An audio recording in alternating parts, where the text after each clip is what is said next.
daaci mukhtaar oo si toosa diinta islaamka uga baxay kadib markuu bannaystay dhiigga dad muslimiin ah wuxuu yidhi waxay diinta islaamku noo bannayday qofkii dhaawaca oo la qabto in loo qubeeyo kadibna la dilo. hadalkiisoo dhammaystiran gadaal baan u dhigan wuxuu si toosa uga been abuuranayaa diinteenna suuban ee islaamka taasoo nafarayda haddii laba qabiil ama laba kooxood oo muslimiin ay isdagaalaan in la heshiisiiyo. taas beddelkeeda wuxuu sheegay inuu u bannaan yahay dhiigga ciidamada Somaliland haddii ay xataa dhaawac ku qabtaan. wadaadkan ay caadifada qabiil qaaday ayaa si toos ah ugu xadgudbay diinta islaamka ee naxariista ah asigoo ciidamadaas ku tusaaleeyay gaaladii Quraysheed ee lagu laayay dagaalkii Badar.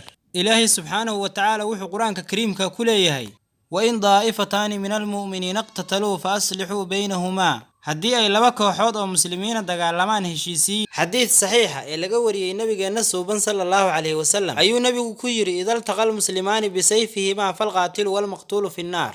haddii ay laba qof oo muslimiina seeftooda ku kulmaan yacni ayagoo seeftaas isku dilaya kan wax dilay iyo kan la dilayba naarta ayay galayaan. saxaabiga xadiidkan wariyay ayaa wuxuu yiri waxaan ku iri nabiga sallallahu alayhi wasallam rasuulka ilaahay waan garanay kan wax dilay ee mid kala dilay xaalkiisu waa maxay. rasuulka ayaa ku jawaabay innahu kaana xariisan calaa qatli saaxibihi maxaa yeelay asaguba wuxuu ku dadaalayay inuu dilo saaxiibkiisa. haddaba ila daawo muuqaalka wadaadkan oo si jees u banaysanaya dhiigga dad walaalo ah oo muslimiin ah kuwaasoo ay diinta islaamku nafartay in la heshiisiiyo. inta aanan kula wadaagin muuqaalkan walaal waxaan kaa codsanayaa inaad muuqaalka like saarto. like-tu waxay gaarsiinaysaa meel fog. sidoo kale nagu soo biirto oo channelka subscribe saarto gambaleelkana u furato si ay kuu soo dhacaan muuqaalada isla markaas. ila daawo hadalkiisoo dhammaystiran. dhaawaca waxaa lay laba dhaawac idin badhaa. dhaawac laba idin badhaa oo diinta islaamku idin banaysay. horta dhaawaca gobonimo daraawisheed intaana labada gelin gobonimo daraawisheed iyo dhulbahanteed waxaa leenagu yaqaanaa waynu dharginaa.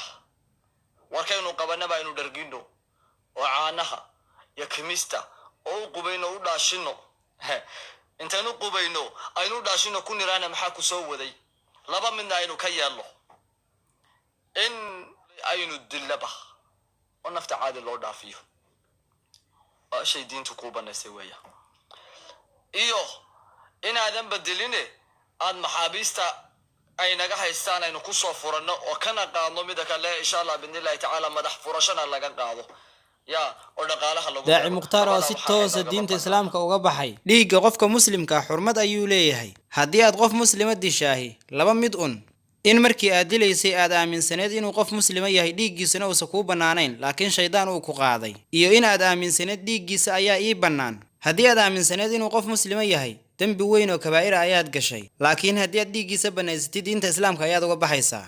qof dhaawaca oo aan waxba iska celi karin iska dhaaf.